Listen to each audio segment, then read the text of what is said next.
Segment 28A, Introduction. This fine lecture could just as well be termed the age of brinkmanship.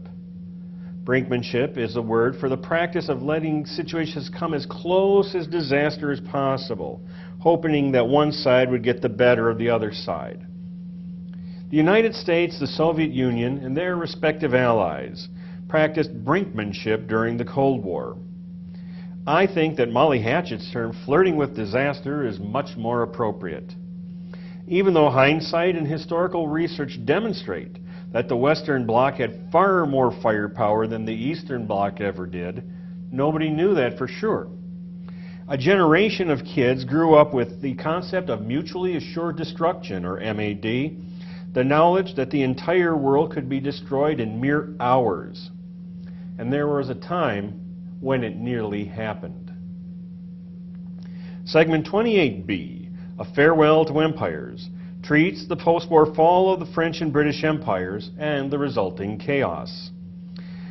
Both nations hoped to maintain at least part of their colonies, but they'd been so battered by war that they could hardly hold their own at home. The British managed to let India and Palestine go their own way without too much trouble, but the French had much more trouble getting out of Indochina, especially out of Vietnam. In 1954, the French had left Vietnam for good, leaving the United States to pick up the pieces against the communist Viet Minh, later to be known as the Viet Cong. The Suez Canal crisis of 1956 was prompted by a British and French invasion of modern Egypt. But President Eisenhower forced his NATO allies to offer Egypt a ceasefire anyway. Great Britain and France had officially been demoted to the minor leagues for good. In segment 28C, the Iron Curtain descends. The spread of world communism is revisited, this time from a Western perspective. The USSR felt the need to create an Eastern European client network for two reasons: protection from Western invasions and a springboard for exporting communism. The Western allies, on the other hand, were much fairer in their treatment of Japan and Germany. West Germany was controlled by the US, Britain, and France, and enjoyed a much quicker recovery than did communist East Germany. Japan was ruled by the proconsular figure General Douglas MacArthur, and also benefited from moderate peace terms. Yet the rise of Red China provoked a great deal of fear in America, and a conservative backlash against the Truman administration brought to power another American general, Dwight David Eisenhower.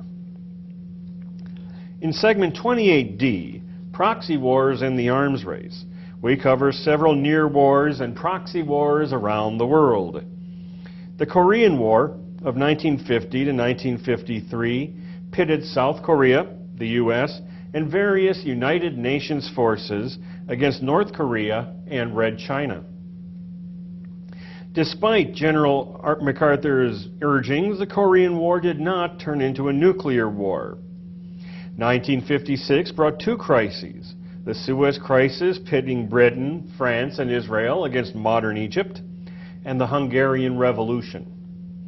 Fortunately, neither of these episodes turned into a full-blown war, nor did President Kennedy's idiotic 1961 Bay of Pigs invasion of Castro's Cuba.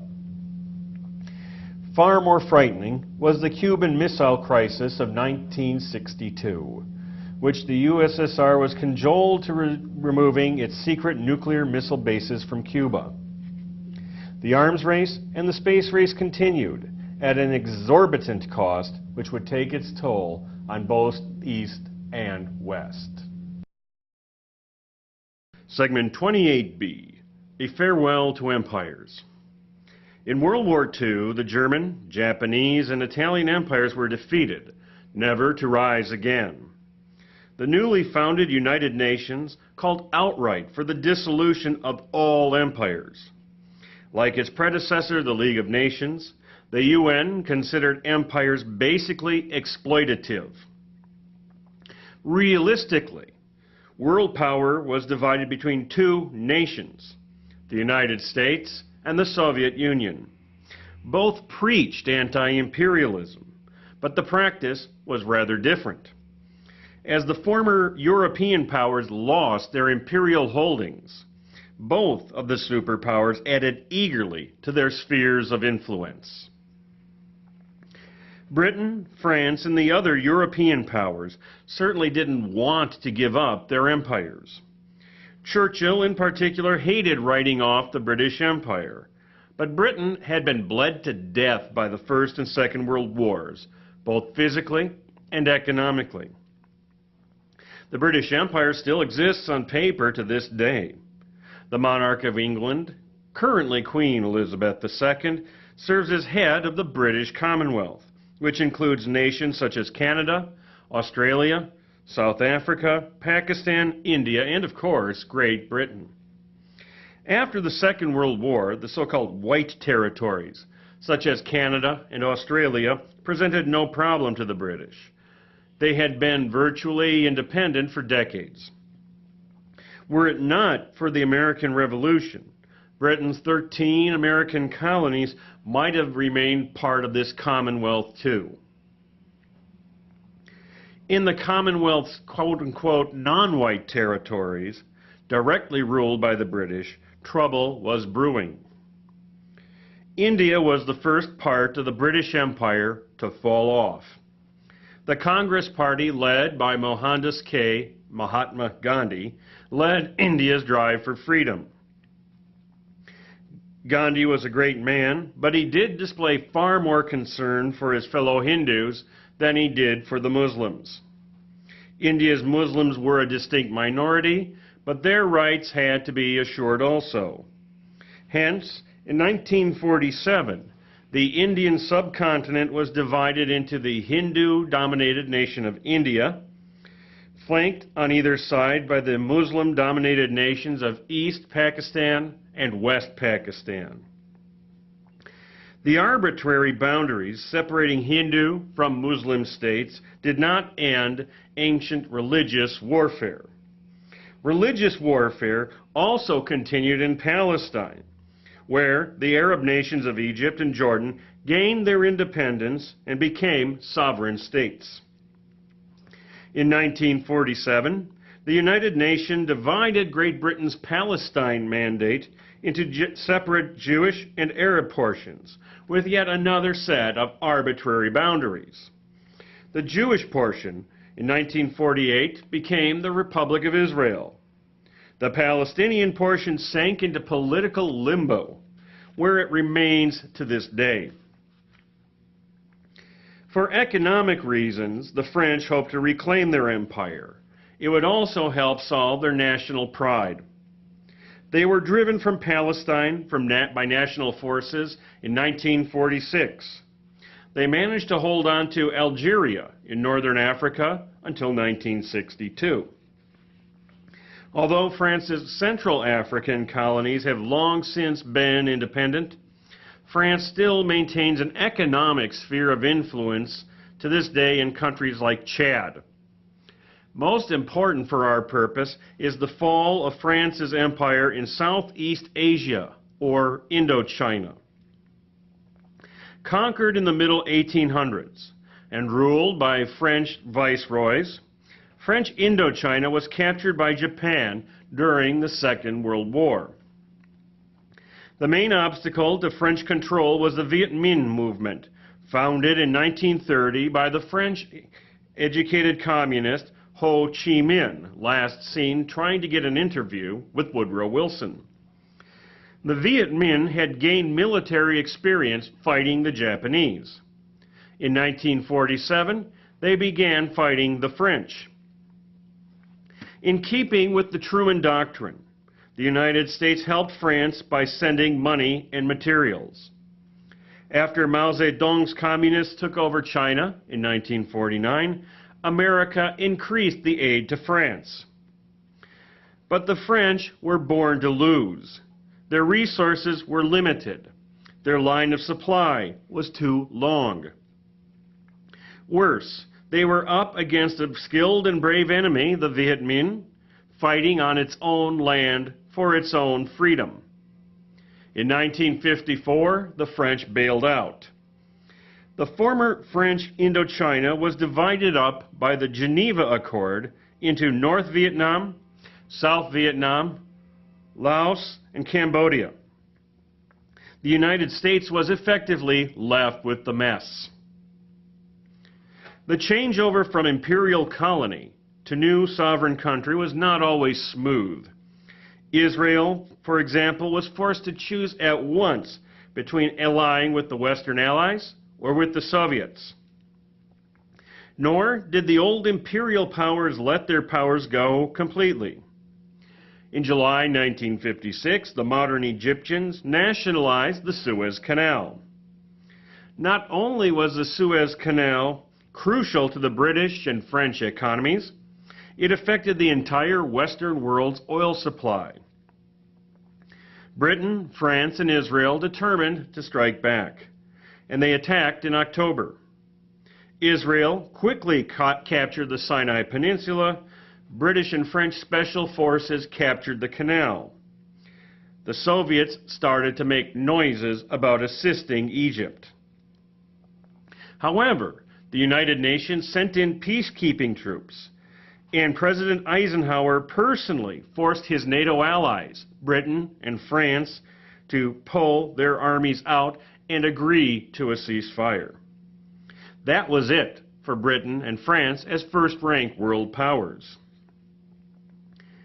Even for those third world nations which remained politically independent, economic independence from Europe and Asia was a completely different matter.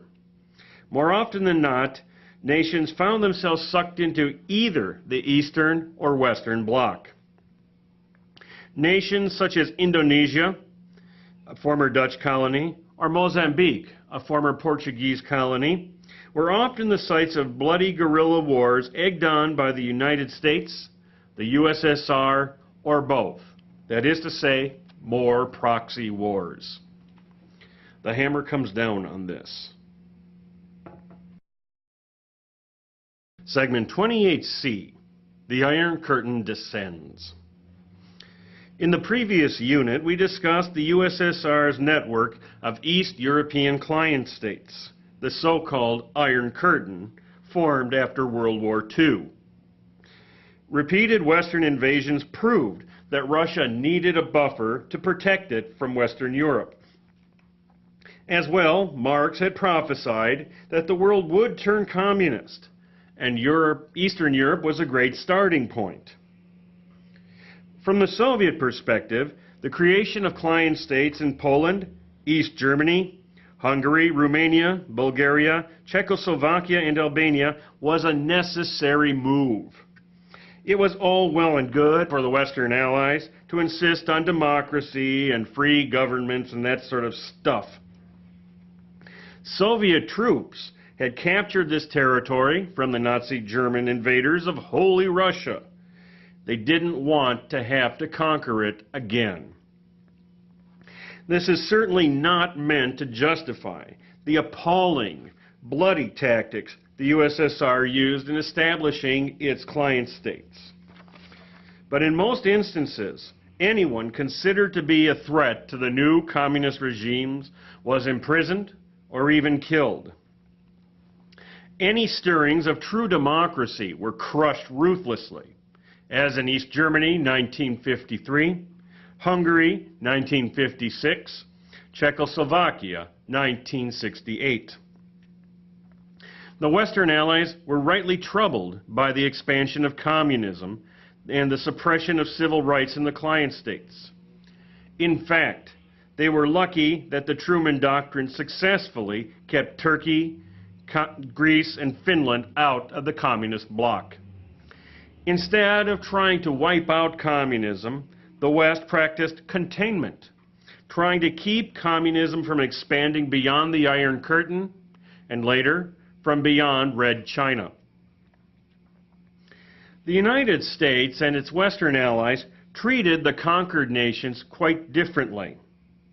They hoped to create friendly, prosperous, democratic regimes in both Japan and Germany. and in fact they did. Unlike the Soviets, the Western Bloc did not force the desired changes down conquered nations' throats. In Japan, the United States employed the ancient Roman tactic of the proconsulship. The Soviets joined the war against Japan in summer 1945, wanting to grab some of the Far Eastern territory while they still could.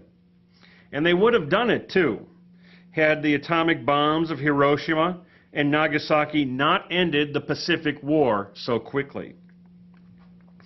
Out of concern for the Civil War in China and for the domino theory, General Douglas MacArthur was appointed virtually the proconsul of Japan, with powers so sweeping that his word was law. Whatever MacArthur's crypto-fascist personal quirks, his natural conservatism was an excellent match for the Japanese people. MacArthur followed an Augustus-like policy of allowing Japan the facade, the appearance of imperial government. Here he is with the emperor, while supporting the business community's attempt to reorganize the Japanese state. As the Japanese adapted to democracy and their economy improved, they were allowed to take back control of their country. In Europe, the US and the Soviets agreed upon the need for a neutralized Germany. That said, the future of Germany was still too complex a question to be decided immediately. The Soviets, as we have seen, wanted to punish Germany much as France and Britain had punished Germany after the First World War. The Western Allies, who were less affected by the fighting, far less affected, were far more moderate.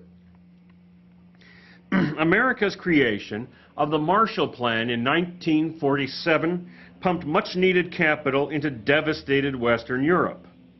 Had the Soviets not opted out of the Marshall Plan, Eastern Europe could have benefited too. But then the Soviets did not want their Eastern European clients to express any gratitude to the United States. In May 1949, the Western-controlled portions of Germany declared themselves the Federal Republic of Germany, or West Germany. That October, Soviet-controlled portions of Germany established themselves as the German Democratic Republic, or East Germany. Deep within East Germany, the old German capital of Berlin was also divided into a Western zone controlled by America, Britain, and France, and an Eastern zone controlled by the Soviets. Berlin became a focal point of Eastern-Western contention. In June 1948, the Soviets cut off all road and rail traffic to West Berlin, hoping to choke West Berlin into submission. An Anglo-American airlift was started immediately. At times, a U.S. plane landed in West Berlin every minute and kept West Berlin supplied for more than a year until an agreement was reached in April 1949. But the problem was not over. Once West Berlin's connections with West Germany were restored, escaping East Germany was as simple as getting a train ticket to East Berlin. From East Berlin, it was just a matter of crossing a street into West Berlin and freedom. On August 13, 1961, the East Germans began work on the Berlin Wall, designed not to keep the Westerners out, but to keep the Easterners in. The fall of Chiang Kai-shek in fall 1949 and the establishment of the People's Republic of China only amplified Western concerns. The Truman administration's opponents kept asking who lost China, as if Truman was to blame somehow for the nationalist Chinese government's ineptitude and corruption.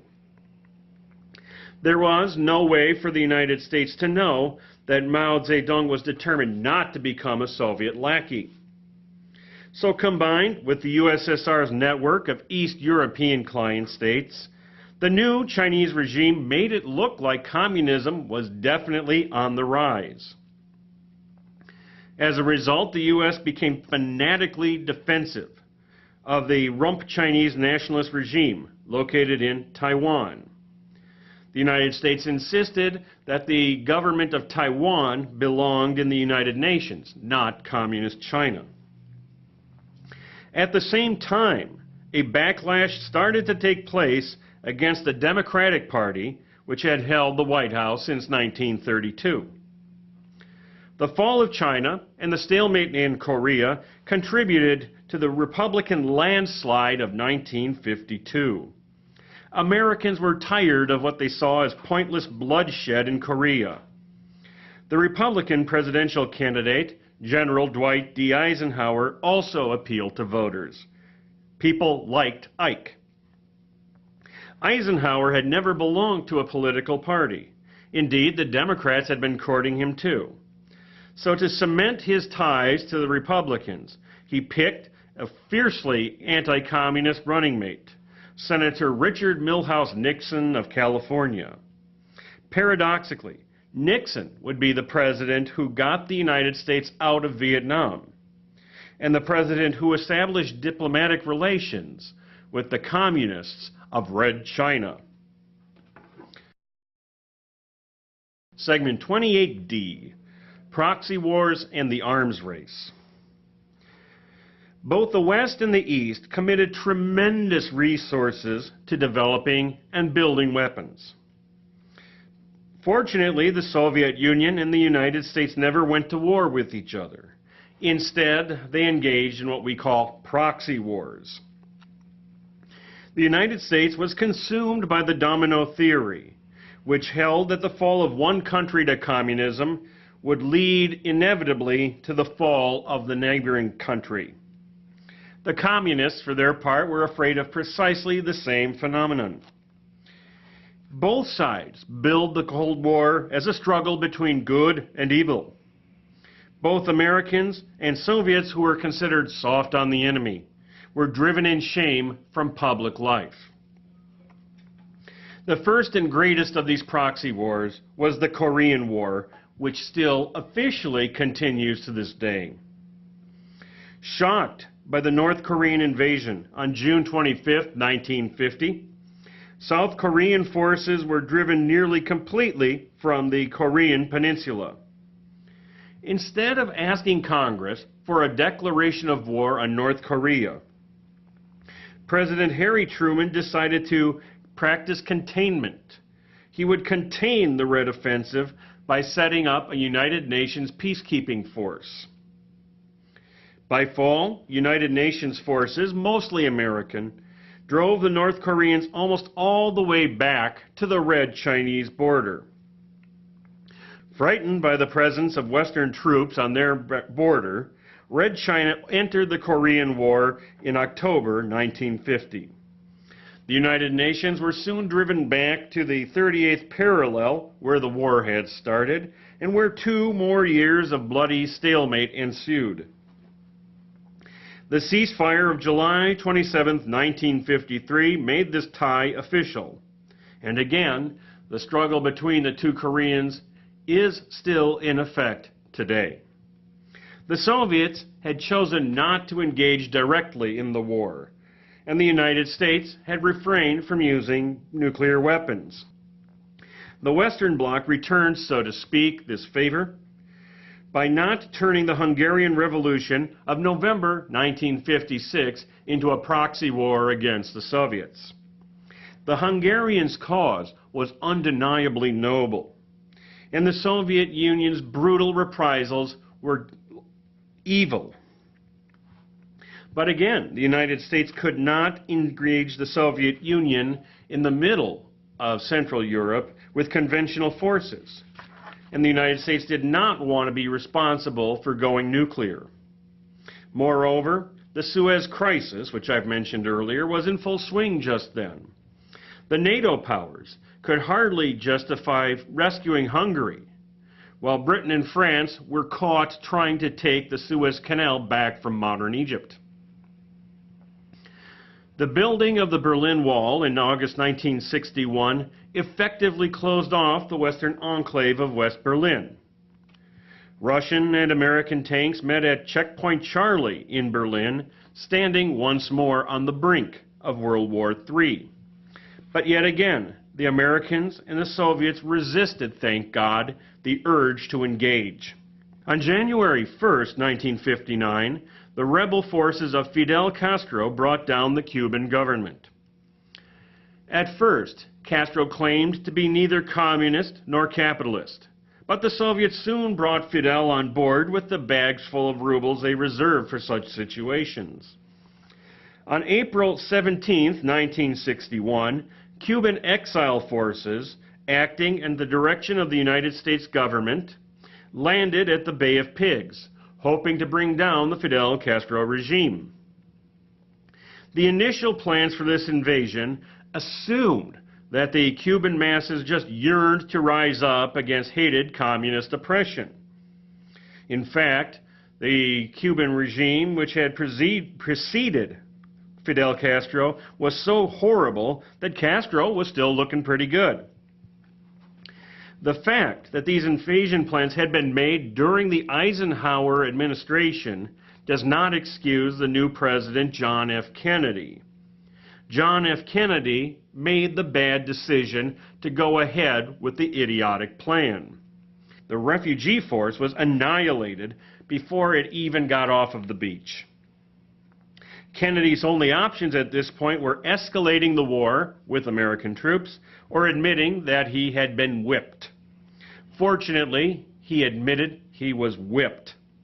The incident brought the United States great embarrassment, and it made President Kennedy look like an immature dork. The Soviets followed America's bad career move with an enormous mistake of their own. In May 1962, the Soviets secretly began installing nuclear missiles in Cuba. In all likelihood, this was Khrushchev's direct response to Kennedy's display of dorkiness at the Bay of Pigs. Although the U.S. refused to believe the Soviets would take such a rash step as installing missiles 90 miles from Florida, surveillance flights on October 14, 1962 confirmed the Cuban missile sites were indeed being built. Although NATO had similar missiles at Turkey pointed straight at the Soviet Union, the U.S. prepared for war, including possibly yet another invasion of Cuba, this time with American forces. Finally, common sense won out. Kennedy presented Khrushchev with an ultimatum: get the missiles out. This Khrushchev did, no doubt saving the world yet again from a third world war complete with mutually assured destruction.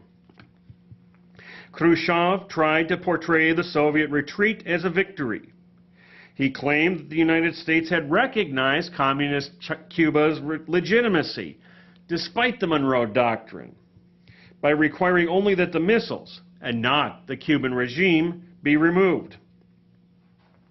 But the USSR's military leaders and their hardline supporters didn't care about Khrushchev's fancy logic. They knew who had really won out in Cuba, and it wasn't them. 2 years later, Khrushchev would be booted out of office and replaced by the glorious Leonid Ilyich Brezhnev. From the Cuban Missile Crisis on, the Cold War took two basic forms: the war in Southeast Asia, which we'll meet in the next lecture, and the arms race, which we will briefly take up here. By 1953, both the United States and the Soviet Union had detonated atomic bombs made of hydrogen. In 1957, the Soviets came up with the ICBM, or Intercontinental Ballistic Missile, which made possible the concept of anytime, anywhere nuclear war, and also MAD, M-A-D, Mutually Assured Destruction. Kennedy and Khrushchev both knew in October 1962 the magnitude of the stakes. It was literally the fate of life on this planet. Both sides worked feverishly to refine missile technology with multi-warhead and various mid-range missiles. Both sides also pumped huge amounts of money into the space race, which, despite each nation's patriotic pride in its achievements, was essentially, basically, another branch of the arms race. In the long run, only the United States was able to afford such a level of military spending, and that just barely. Segment 28E. Conclusions. 1. It's tough to let go. France and Britain were building and acquiring empires centuries before the U.S. even existed. As we know from our own experience today, people tend to be comforted by the strength of their nation's military and the spread of their nation's influence. Not only have the French and British empires fallen, immigrants have moved back into France and Britain from their former colonies. This brings up the question of what it means to be French, or what it means to be British. Unlike the United States, which has traditionally prided itself on welcoming all foreigners, some more than others granted, and serving as a melting pot, France and Britain have traditionally prided themselves on being ethnically French and ethnically British. These sorts of issues have spawned a national insecurity that has caused events like Britain's 1982 war with Argentina over the Maldive Islands, which are literally covered in bat poop. 2. I like Ike. In the Army, Dwight D. Eisenhower was considered more a desk chair general than a fighter. As a president, he was considered an amiable fellow who cared more about golf than foreign policy. Both assessments were unfair. From Eisenhower's years commanding the Western Allies forces against Germany and Italy, he knew the costs of war, and he was determined to avoid them any way he could. Concerned with the spread of communism, he would prop up client regimes like South Korea and South Vietnam. But he would not put up with international shenanigans on his allies' part, as happened during the Suez Canal crisis. Despite having devoted his life to the Army, Eisenhower was a firm believer in civilian control of the military. To my mind, he is also one of America's grossly underestimated presidents. 3. The Red Scare, Part 2. The so-called Red Scare of the 1950s was nothing new. An earlier Red Scare had seized America right after World War I, complete with communists and terrorist bombing attacks. While the United States was deporting communists to Russia, Communist Russia was deporting Western sympathizers over here. But the rooting out of communists, real and supposed, reached its absurd, appalling peak during the early 1950s. Individual communists had done the U.S. government great harm, most notably by passing atomic secrets to the Soviet Union. But many, many, many more Americans with no connection to communism, either American or Soviet, lost their good names and sometimes their livelihoods to this senseless witch hunt. 4. Mutually assured destruction. For me and for other aging baby boomers, the threat of nuclear war was always present throughout our childhood. We had bomb drills in which we were supposed to hide underneath our desks. Why anybody would want to bomb Carrollton Elementary School in Oak Creek, Wisconsin was beyond me, but I did like I was told. The Carrollton Elementary School cafeteria was a designated fallout shelter, as was St. Matthew's Catholic Church 2 miles to the south. I was nervous back then, but had I known how close the world had actually come to mutually assured destruction when I was an infant, I would have been terrified. But I don't mean to bore you with my old coot stories here. Compared to what elementary students grow up with today, I'm starting to feel that I got off pretty light.